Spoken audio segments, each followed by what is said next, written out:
Wuthering Waves Endgame has been pretty rocky at times, especially when Whimpering Waves was basically a frustration simulator. However, recently the Endgame activities have been balanced for most people, with them offering a decent challenge for their different types of gameplay. Now, I've wanted to make a video talking about Endgame modes for a while, as they all have their ups and downs, but the current state of these modes is overall in an okay spot. So in this video, I want to cover the 3 endgame modes in Wuthering Waves by going over how good each mode currently is, how well they fit into the game, and also the things I think could be improved in each mode going into the future. But let's get started with everyone's favourite, the Tower of Adversity.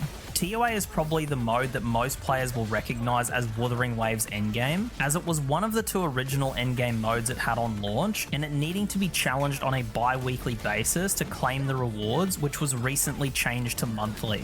Now, Tower of Adversity really hasn't changed much since launch, even with the addition of the Overdrive Zone and more element-focused tower modifiers. However, I've always somewhat liked TOA because even though I prefer more challenging content, it provides a game mode to players who like to speedrun and beat things as fast as possible, as the main challenge in Tower of Adversity is the timer.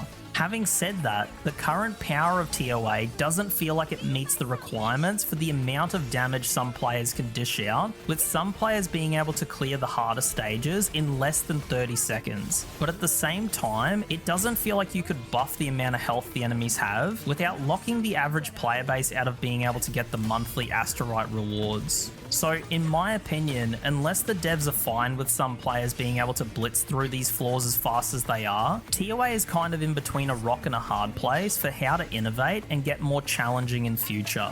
So just for fun, let's talk about an idea that I've had that could expand the challenge TOA offers. One thing that I've always been an advocate for in gacha games is the premium currency rewards from repeatable activities should be obtainable by the average endgame player.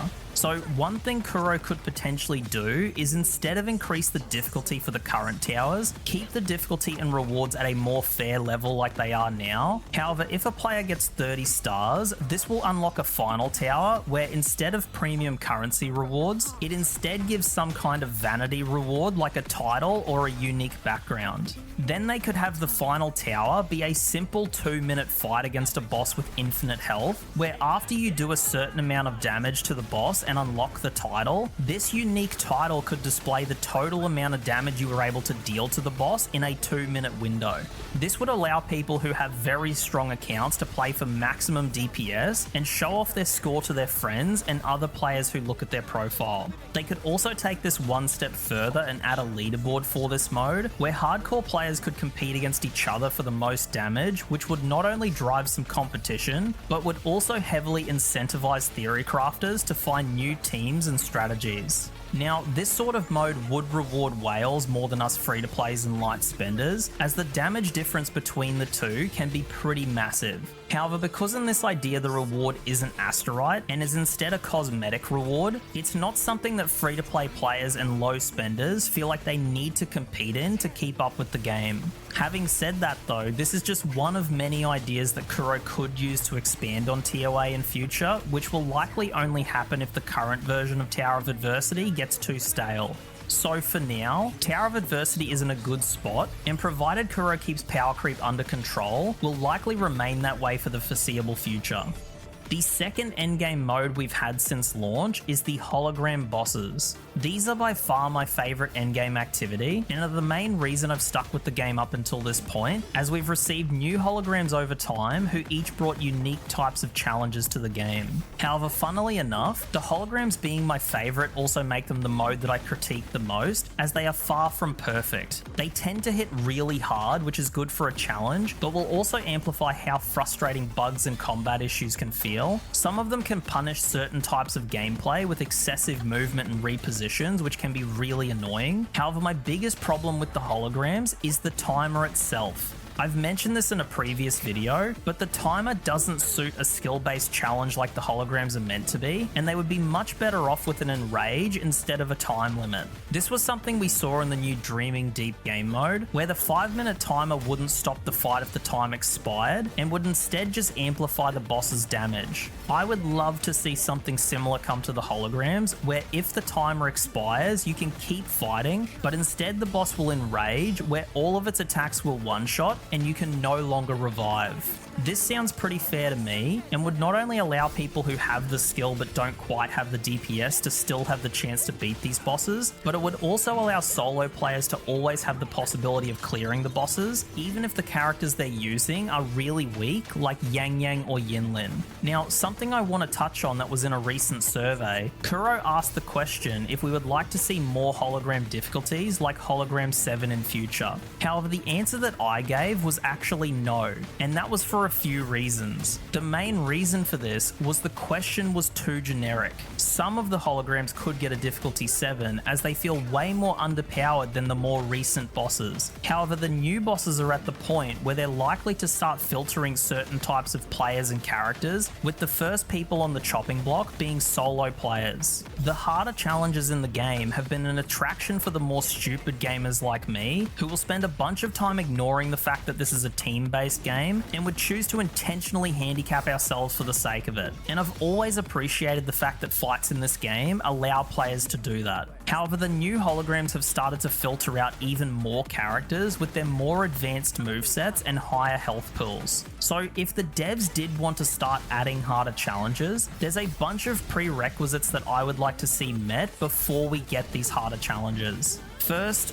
bosses need to be better optimized. Most of the older fights have had their issues addressed and become pretty stable fights overall. However, there are still general combat issues in the game, like attacks hitting you through your iframes, which is a current issue that's pretty annoying, and there are still issues that exist for a few of the old bosses, as well as most of the new ones. So if we're going to start pushing the boundaries further, these issues need to be addressed first, as harder buggy fights are not fun. Second, the timer needs to go. Most solo players are already pushing the limits with some characters, with a lot of old characters having been filtered already. So if the timer remains and we get bosses with even more health and potentially less damage windows for the player, even more characters are likely to get filtered, leaving less options to fight the bosses with. I've even seen some players who are playing with full teams complain about how the new bosses are either too aggressive with smaller openings for damage, or disappear too frequently like Dragon of Dirge, which can cause you to run out the timer. Now, 9 times out of 10 this would be due to either limited understanding of the game or underpowered characters. However, the point still stands nonetheless. If these two things are addressed, I would love to see harder hologram stages, as I think they could add that extra challenge some players might be looking for. However, at the same time, they could try to make more bosses that are similar to Fleur-de-Lis, as she feels like the first hologram who has a rather balanced difficulty for both teams and solo players, as even with powerful characters, she can be a pretty challenging boss. Overall though, the holograms are fine as they are, but I do hope to see improvements come to them in future, with optimizations being at the top of the list. Last, we have the most recent endgame mode to come to the game, being Whimpering Wastes. Now, this mode has definitely had its ups and downs, and if I was making this video when enemies would constantly scatter away from the player in all directions, I would have a much different opinion for how I felt about this mode. But it's since seen some optimizations and quality of life that have made it much more bearable and less frustrating to complete. It's still not my favourite mode to play, however my opinion of Whimpering Wastes is it's the best endgame mode the game currently has. Both Tower of Adversity and the holograms feel rewarding to solo, however Whimpering Wastes feels like the first mode that's come to the game that feels good to play with a full team. This mode was designed around how much damage you can do in a period of time, which is unlike both Tower of Adversity that is based around how quickly you can kill an enemy within a time limit, and the holograms which are based around how well you can deal with the enemy's attacks while still doing damage. This, in my opinion, is what makes Whimpering Wastes the best endgame mode in the game, as it really rewards using your full team, and was the reason I came up with the idea of giving TOA a boss which has infinite health, just to see how much damage you could do in a short period of time.